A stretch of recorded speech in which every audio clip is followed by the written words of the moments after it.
Donc je vais ajouter quelque chose, c'est que ma commune, avec l'appui de la population, s'est mobilisée lors de la fusion des communautés de communes qui a conduit à la disparition de la communauté de communes des Montbertians et à ce que 37 communes soient fusionnées finalement dans l'agglomération d'Oyonnax. Donc nous étions la 38e. Comme nous nous sommes battus, à un moment donné, le préfet nous a laissé rejoindre une communauté de communes à taille humaine.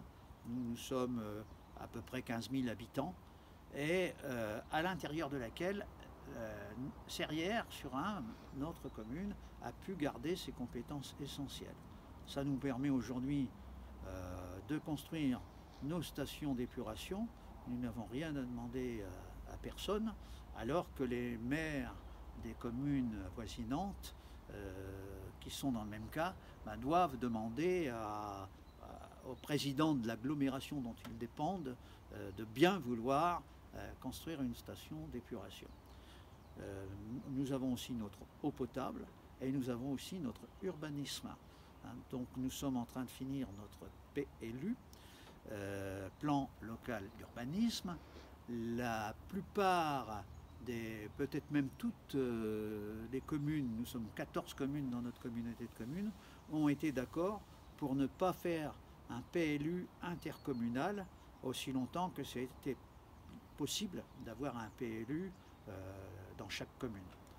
Donc ça, c'est très important pour nous. L'inquiétude, c'est que je ne pense pas qu'on puisse rester longtemps le dernier des Mohicans. Voilà, je vous dirais aussi que depuis que la Ve République existe, elle s'est attaquée aux communes qui sont vraiment le cœur de la démocratie et, comme on dit, la cellule de base de la République.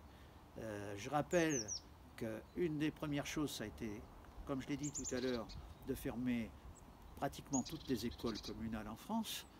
La deuxième chose, à partir de 1970, a été la loi Marcellin qui voulait carrément supprimer 20 000 des 36 000 communes. Les maires ont réagi. D'ailleurs, je signale que la protestation et la résistance est partie d'une commune de l'Ain qui s'appelle Saint-Bernard avec une commune de la Loire. Ça a donné ce qu'on appelle aujourd'hui l'Association des maires ruraux de France. Et le combat qui a été mené a permis qu'aujourd'hui, il reste 35 000 communes.